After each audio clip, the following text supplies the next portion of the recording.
Good afternoon, everyone. Swimming, while a team sport, is truly an individual sport.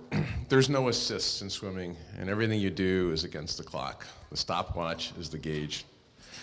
Everything that Jimmy has achieved through his career was registered on the clock, and it all becomes history.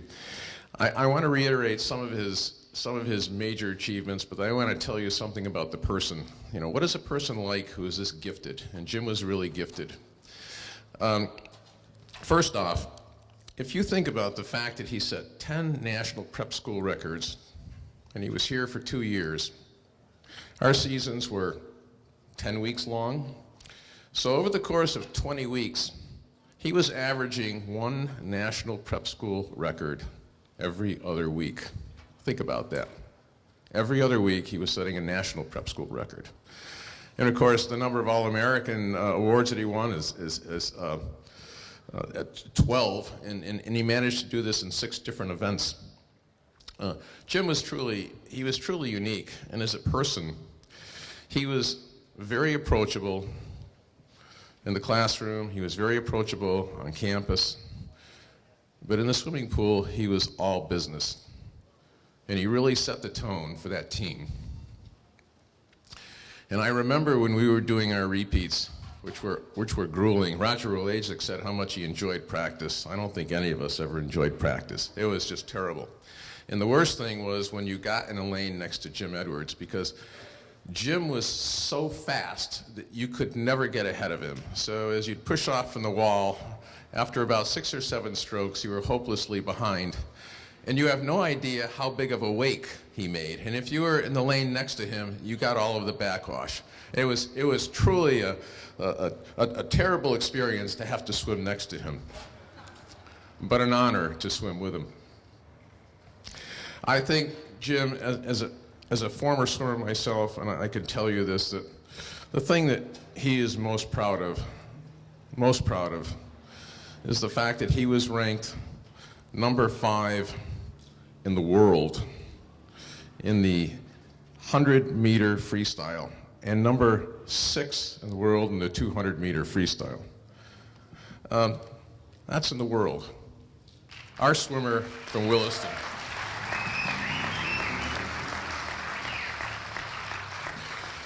Now, most of you don't know this. In fact, even a lot of our classmates didn't know this, that Jim is a diabetic. He's been a diabetic since he was 12 years old. And I can remember he'd have his good days and his bad days. And when he'd sort of get out of adjustment, I mean, he wasn't good for anything, and then he'd snap back. And back in the pool, he would be just as serious as he could ever be. When you're in prep school, you always have a hero, whether it's Superman or Spider-Man or James Bond. And I will tell you, for those of us who were on the swimming team, we had our hero, our own teammate, Jim Edwards, because he was so good and he excelled so much at the sport. He was really an inspiration for us all. There was never any hope that we could ever catch up to him. That was just out of the question. But he was there as an inspiration for all of us. And I remember, of course, the swimming teams during that era were legendary, and the 2 years that we swam together, 63, 64, 64, 65, we won the New England Championships, which so many teams before us and so many teams after us did. And it never was easy. It always came down to the last event or the last thing that could happen to determine the outcome. And our legendary coach, Wilmot Babcock, of course, was a very, very serious man, and he was never accustomed to losing. And I can remember at the championships at Deerfield in 1964, we were behind, and I would say seriously behind. And in order for us to win the meet, which we ultimately did, Williston had to win the final relay, and it qualified only 3rd behind Andover and, yes, Deerfield. And Jim wasn't in the relay, but he came to the members of the team who were in the relay, and he said, "I've never had the confidence in a team that I have in this one." So we looked at one another, We said, he's never let us down. We can't let him down. And of course, we ended up beating Deerfield and Andover, and we took home the bacon.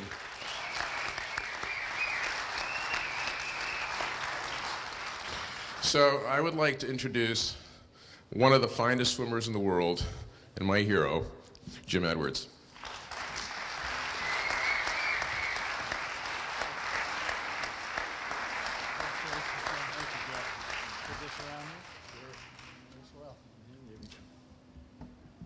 Gee, it matches my tie. How about that?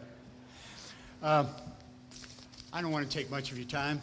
I do want to tell you a few things about, not about me necessarily, but about the gifts I got when I came to the school. I was at a school in Podunk, Manchester, New Hampshire. Now, it was a high school, public high school. The high school was losing its accreditation. My fears were two. That one, I might graduate, and two, if I did, I'd go to UNH only. But I just started swimming when I was 15, and I said to myself, I need more than that. So what my father and I did was take a trip to Williams College, and we sat with the coach. And the coach said, Jim, with this high school and these grades you've gotten, you need to get into a prep school and probably do a PG year there and go from there. Right? We thought about it, and he said, and by the way, I want you to go visit Philip Stevens and Wilmot S. Babcock at Williston. So we did. Next thing I knew, we were in the office of Philip Stevens talking to him. I met Babs, and I said, this is it. We're going to go here. And I did. And I have not looked back with any regrets whatsoever over those 2 years. Let me check my notes here.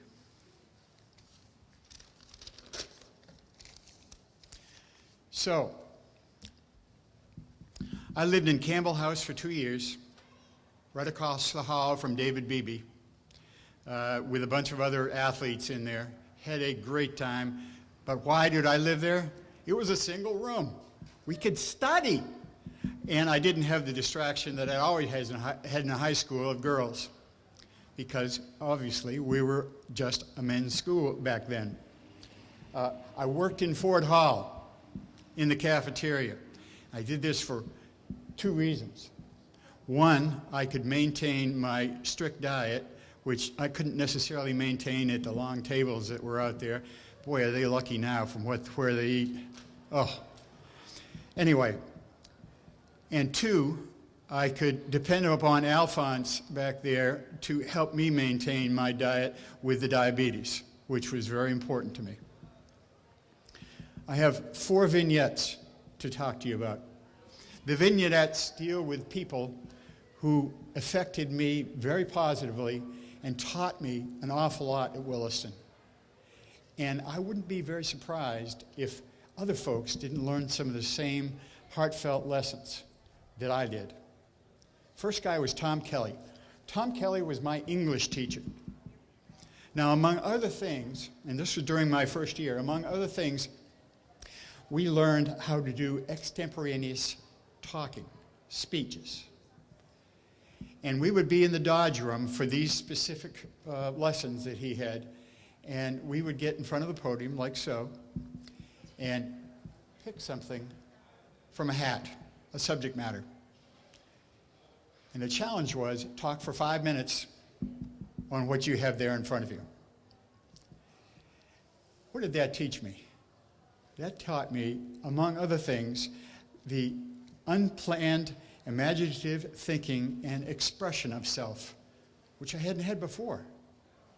I walked out of there with that confidence that he gave me, or allowed me to gain. Next vignette, Ray Brown, my physics teacher. I came here with a big target on my head that said, ringer. And immediately what I thought was, okay, ringer, that means I'm not very smart. I can't really do anything but jump in the pool.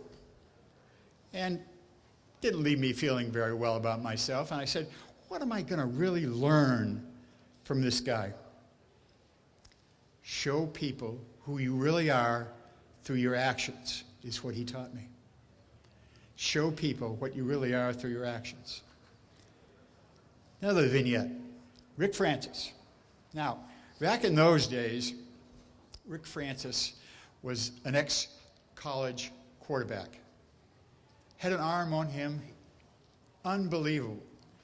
In the fall, I played soccer, so I'd go by the field where they were practicing football, and I watched him throw that football 70 yards. And I shook my head and I said, I can't even believe that. If we've got professors, teachers like that here, I better step up my game. Inspiration. Now, I spent more time with my first real coach, swimming coach, than with anybody else up to that point in time in my life, with Wilmot S. Babcock. Tremendous fella, just a tremendous fella. Learned a bunch from him. Humility, self-confidence, team support, which was absolutely needed for everybody, and what can be accomplished through an approving smile. When he smiled, folks, his face would light up, it'd get cherub-like, and it would be red, and it was to die for. You wanted that. So I walked away with really 4 learnings from these 4 people. Confidence building, effort, inspiration, and humility and hard work. And oh, by the way, Ray, I got second honors my second year. So I wasn't empty.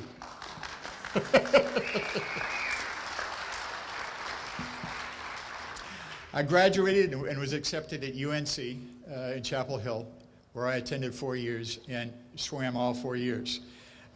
What's really interesting, by the way, there were 18 All-American high school athletes in our freshman class. We were so stacked and loaded with talent that we were the best one in the country at the time.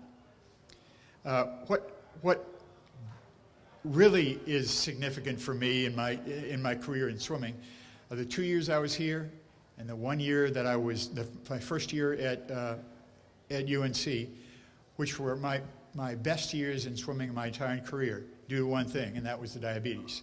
But I want to tell you, I wouldn't have traded it for the world. I would come back here in a New York minute and do the same thing over again because it was worthwhile. Now, after graduating from UNC, I went on to get my MBA at the Thunderbird Graduate School of International Management in Phoenix, or Glendale, Arizona. And I want to leave with you just a couple of thoughts. I am most proud in all of this world and all these years I've lived to have my wife Maggie of 37 years,